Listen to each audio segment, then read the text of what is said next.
पंडित मुल्ला जो लिख दिया, छाड़ चले हम कष्ट न लिया, उनको लिखे हुए तो मैंने छाड़ दिया। हर मंच से पाखंड अंधविश्वास के विरोध की बात होती है, वैज्ञानिक चिंतन की बात होती है।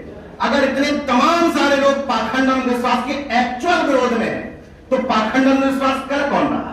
हिंदू कहकर के हम इसे करवाया जा रहा है। कई जो ओबीसी है, एससी है, या उनके लिए चुनाव के समय हिंदू हो जाते हैं और हिंदू कहते हैं वह, और हमारे हिंदुओं के द्वारा ही मुस्लिम लोगों को मारे इस प्रकार से करते हैं। मैं दलित चिंतक, दलित साहित्य, दलित वक्ता, दलित नेता शब्द से सख्त ऐतराज रखता हूं। अगर इस देश में ब्राह्मण नेता, ब्राह्मण साहित्य, ब्राह्मण चिंतन नहीं है, तो दलित चिंतक क्यों हो? धार्मिक जो पाखंड है, धार्मिक जो प्रसारा हुआ है, चाहे हिंदुओं का हो, चाहे मुसलमानों का हो, चाहे किसी का भी हो, वो हमारे काम का नहीं है। अगर 10 बार बोलना पड़े तो मैं बोलूंगी कि शिक्षा शिक्षा शिक्षा और शिक्षा। 10 बार तक यही बोलूंगी कि अगर शिक्षा हमारे समाज को मिलेगी तभी हमारा समाज एकजुट होने का कभी सपना देख पाएगा। वैचारिक मठाधीशी का जो नमूना है, उसके आप 20 उदाहरण दे सकते हैं। हमारी जो लेखनी है, हमारा जो साहित्य है, वो विचारों का निर्माण करेगा और वो विचार ही एक मजबूत समाज को बनाएंगे। राष्ट्रपति तक जाते हैं मंदिर में और ड्योढ़ी से वापस कर दिए जाते हैं और उनको कोई मलाल नहीं होता। ये बात आगे बढ़ती भी नहीं कि राष्ट्रपति के साथ भी ऐसा हो।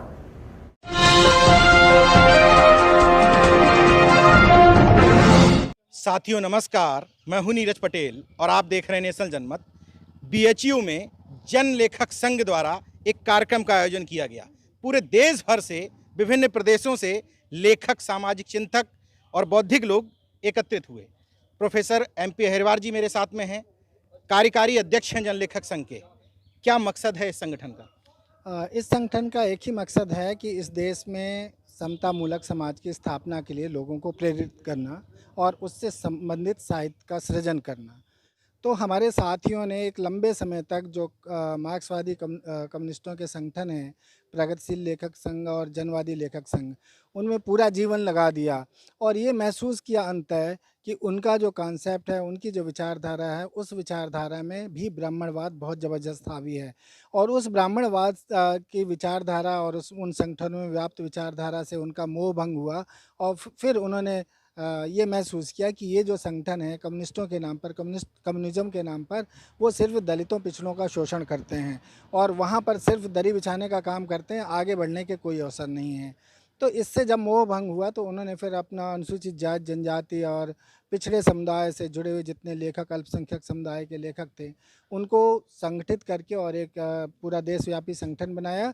और हमारा इस संगठन का मकसद ये है कि इस देश में जितनी तरह की भी गैर बराबरी है, खास करके जाति जो विषमता है, उसको ख़त्म करके समता, स्वतंत्रता और न्याय पर, बंधुत्व पर आधारित बाबा साहब डॉक्टर भीमराव अम्बेडकर की जो विचारधारा है, उस पर चल कर के इस देश में समतामूलक समाज बनाना।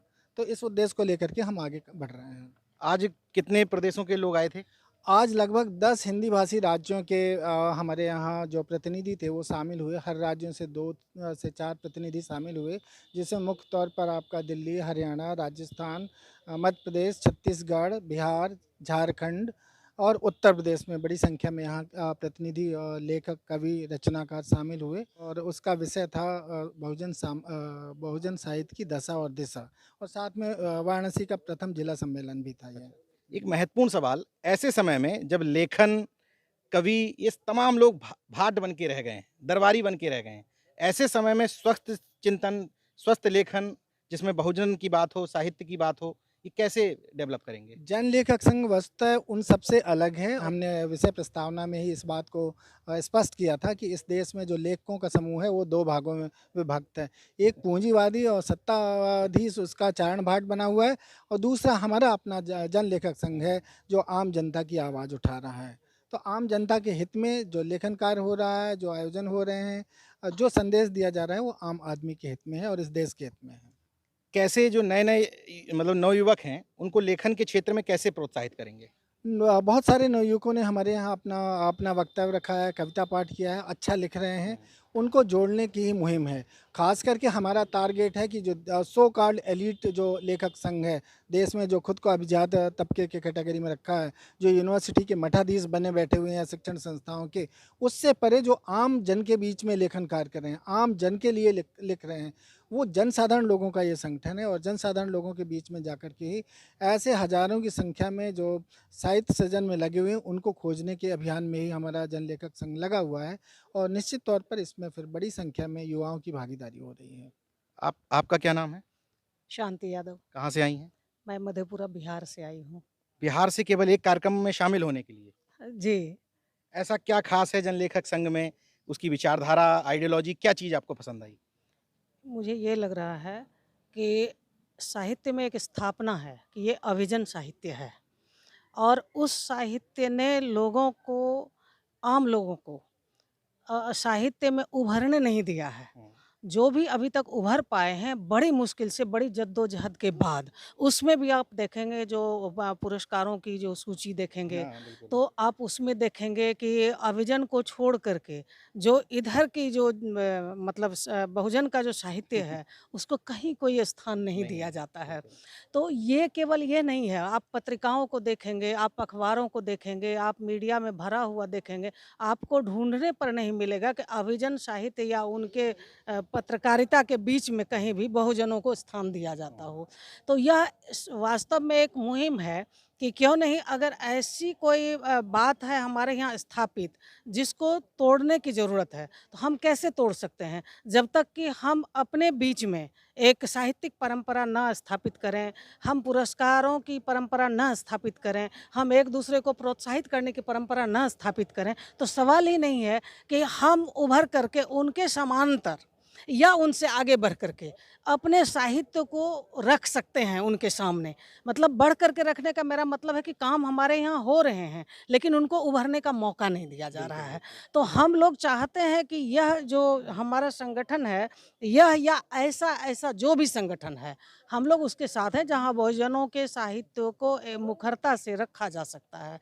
तो इसीलिए हम लोग यहाँ चले आए कि एक कार्यक्रम नहीं है, ये एक मुहिम है जहाँ पे इन लोग, इस संगठन से जो लोग जुड़े हैं या बहुजनों की जो लोग भी वकालत करते हैं और उसके साथ चाहते हैं कि दिल से उनका विकास हो और उनको सामने लाया जाए, उन लोगों का मनोबल बढ़ाने के लिए, उन लोगों के साथ कदम से कदम मिला के चलने के लिए बिहार से मेरा यहाँ आना हुआ है। महेंद्र पंकज जी हैं, बिहार के रहने वाले हैं।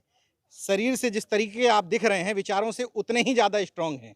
इसीलिए तमाम सारे बुद्धिजीवियों को, लेखकों को आपने BHU में एकत्रित कर दिया। ऐसे समय में जब लिखने पर पहरा लगा दिया जा रहा हो, ऐसे समय में स्वतंत्र लेखन कैसे करवाएंगे? व्यक्ति की आज़ादी संविधान ने दी है तो बोलने पर रतनलाल जैसे आदमी को जेल में ठूस दिया जाता है। इसका एक ही विकल्प है कि हम तमाम बहुजन समाज 85% समाज एकत्रित होकर हम सामंतवाद के खिलाफ और ये जो फांसीवाद के खिलाफ, संप्रदायवाद के खिलाफ जब तक हम आवाज़ बुलंद नहीं करेंगे, उसके खिलाफ हम लड़ेंगे नहीं, बहुजनों का भारत नहीं बनाएंगे, तब तक हमारा दोहन शोषण अन्याय अत्याचार होता रहेगा। अब बहुत सारे लोगों को अम्बेडकरवाद से शिक्षित प्रशिक्षित करेंगे और हम जब अम्बेडकर बाद जो लोगों के जहन में आ जाएगा तो बहुजनों का भारत अपने आप बन जाएगा। अच्छा, क्या आगामी रणनीति क्या है? हमारी रणनीति है पूरे देश में बहुजन आंदोलन को तेज करना, राज्यों का सम्मेलन करना, जिलों का सम्मेलन करना और जिला के लेखकों को गांव में भेजकर अम्बेडकर के सिद्धांतों को स्थापित करने के लिए, लोगों को अपने हक सम्मान की लड़ाई लड़ने के लिए प्रेरित करने के लिए और उसे लड़ाई को तेज करने के लिए आंदोलन जनलेखक संघ का महत्वपूर्ण हिस्सा है।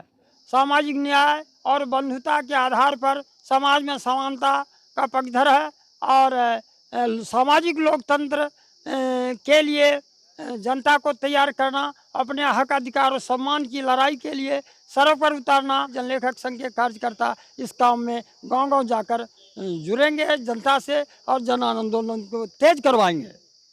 मैं बधाई देता हूं आप जैसे तमाम सारे उन लेखकों को जो यहाँ एकजुट हुए। एक कोशिश की गई कि मनुवाद और सामंतवाद के गढ़ में, उन्हीं के गढ़ में चढ़ करके उनको चुनौती दी जाए, लोगों को लेखन के लिए, एक्चुअल बौद्धिक लेखन के लिए, बहुजन लेखन के लिए प्रेरित किया जाए, तमाम सारे लोगों को जोड़ा जाए, जो सरकार से आंख मिलाकर के सवाल करते हैं, जनता की दुख दर्द और तकलीफों को उकेरते हैं। ये उन लेखकों का समूह नहीं है जो केवल दरबार में रह करके दरबारी की भूमिका में रहते हैं। देखते रहे नेशन जनमत, जागरूक और सजग बने रहिए। जय विज्ञान, जय संविधान, जय लोकतंत्र। धन्यवाद।